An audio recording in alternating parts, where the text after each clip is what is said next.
حضور کے وصال کے وقت یہ انتہائی اہم موقع تھا جس کو سنبھالا حضرت ابو بکر صدیق رضی اللہ تعالیٰ عنہ نے۔ اس وقت حالت یہ تھی جب حضور کا وصال ہوا تو حضرت عمر رضی اللہ تعالیٰ عنہ تلوار لہرا رہے تھے اور کہہ رہے تھے اگر کسی نے کہا کہ حضور کا وصال ہو گیا تو میں اس کی گردن کاٹ دوں گا۔ حضور علیہ السلام کچھ وقت کے لیے سکتے میں چلے گئے ہیں، پھر اپنی اصلی حالت میں لوٹ آئیں گے، تو اگر کسی نے یہ کہا تو میں اس کی گردن کاٹوں گا۔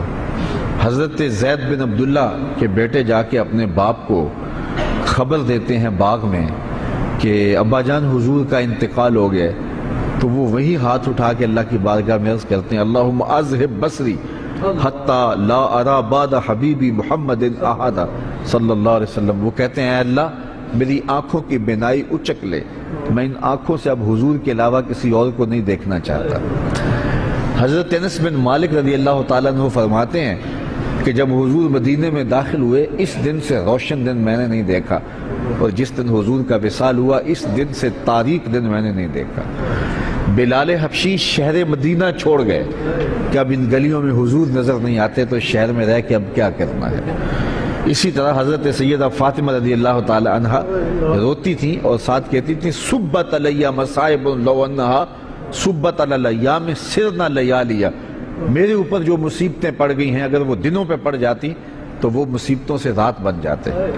وہ غضبہ نامی اونٹنی جو حضور کی سواری تھی، اس اونٹنی سے حضور کا ہجر برداشت نہ ہوا، وہ حضرت سیدہ فاطمہ زہرا کی دہلیز پر سر رکھ کر کے روتی رہتی تھی اور باقاعدہ اس حال میں اس نے انتقال کیا۔ وہ داراز گوش جس پہ حضور سواری کیا کرتے تھے جسے یافور کہتے تھے، وہ ایک اندھے کنویں میں چھلانگ لگا کے اپنی جان سے ہاتھ دھو بیٹھا، جب حضور چلے گئے تو ہم نے جی کے کیا لینا ہے۔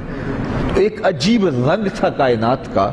اب اس حالت کے اندر کہ صحابہ کے اوپر ایک سنکت آ رہی ہے، حضرت عمر تلوار لیے کھڑے ہیں، اور ان حالات میں جو منافق تھے انہوں نے کھیل کھیلا، اور وہ کھیل کیا تھا، بڑا باریک چال تھی ان کی۔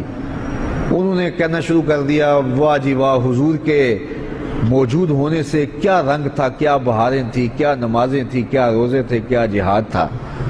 اب کس نے نماز پڑھنی ہے، اب کس نے روزہ رکھنا ہے، اب کس نے زکوٰۃ دینی ہے، اب کس نے حج کرنا ہے، اب کس نے اپنے مال کو پیش کرنا ہے۔ یہ تو ساری بہاریں ان کے دم سے تھیں، تو جب حضور وصال کر گئے ہیں تو اب کس نے یہ نیکی کے کام کرنے ہیں۔ اب پھر وہی قتل و غارت ہوگی، پھر وہی سب کچھ ہوگا۔ تو اس طرح سے انہوں نے یہ بات پھیلانی شروع کر دی۔ اب مجھے بتاؤ کہ یہ کتنا نازک موقع تھا، اور حالات صحابہ کے یہ تھے کہ ان سے سنبھلا نہیں جا رہا تھا۔ عین اس موقع پر امت کو جس شخص نے سنبھالا اس شخص کا نام ابو بکر صدیق رضی اللہ تعالیٰ عنہ۔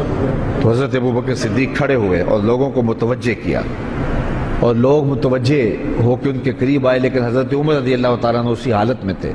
لیکن جب آپ نے لوگوں کو قریب کیا تو وہ بھی آ گئے، تو آپ نے لوگوں سے مخاطب ہو کر کہا لوگوں مجھے ایک بات بتاؤ کہ تم کس کی عبادت کرتے ہو؟ تو انہوں نے کہا کہ ہم اللہ کی عبادت کرتے ہیں۔ تو کہا کہ وہ تو حی ہے، وہ تو لا یموت ہے، وہ تو زندہ ہے، اس کو موت نہیں ہے۔ اور حضور اللہ کا فرمان اور حکم لے کر آئے تھے، اور جو ذمہ داریاں تھیں وہ نبھا کے حضور چلے گئے۔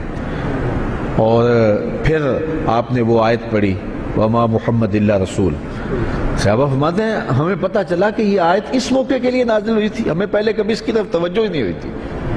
اور پھر فرمایا کیا جس دین کے لیے رسول اللہ نے اپنی ساری زندگی لگا دی، حضور نے اپنی ساری جوانی لگا دی، حضور نے ایک ایک لمحہ جس دین کے لیے صرف کر دیا، کیا حضور کے وصال کرنے کے بعد تم اس دین کو چھوڑ دو گے؟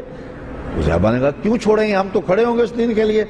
تو کہا پھر حضور چلے گئے اور تمہارے کندھوں پہ یہ ذمہ داری ڈال گئے ہیں، اب اٹھو اس دین کا جھنڈا لے کے پوری دنیا کے اوپر نکلو۔ اور اس جملے نے امت کو کھڑا کر دیا۔ تو اس وقت منافقین جو چال چل رہے تھے اور اسلام کے خلاف جو باریک چال چل رہے تھے، اگر حضرت صدیق اکبر رضی اللہ تعالیٰ عنہ بھی اس وقت اسی حالت میں چلے جاتے جس حالت کے اندر باقی لوگ صدمے سے نڈھال تھے، تو مجھے بتاؤ کہ کون سنبھالا دیتا اور کون جو ہے وہ اس وقت امت کو سنبھالتا۔ تو حضرت ابو بکر صدیق رضی اللہ تعالیٰ عنہ نے اس موقع پر امت کو سنبھالا۔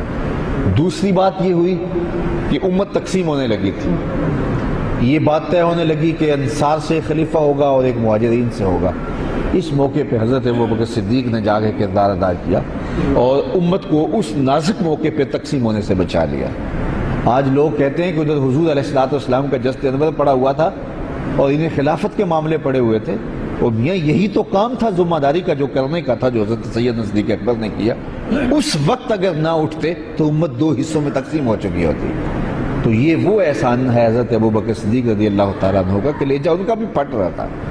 حضور علیہ السلام کی وفات کا جو صدمہ تھا وہ انہیں بھی تڑپا رہا تھا، بلکہ ایک زمانہ ایسا آیا کہ حضور نے صحابہ سے خطاب کرتے ہوئے فرمایا کہ اللہ نے ایک بندے کو اختیار دیا ہے کہ وہ اس دنیا کو اختیار کر لے یا آخرت کو اختیار کر لے، تو اس نے اس دنیا کی بجائے آخرت کو اختیار کر لیا۔ تو حضرت صدیق اکبر رو پڑے۔ تو باقی صحابہ نے حضرت ابوبکر سے پوچھا کہ ابوبکر یہ بات رونے والی تو نہیں ہے؟ تو کہا تم نہیں سمجھ رہے، اس بندے سے مراد خود حضور کی ذات ہے۔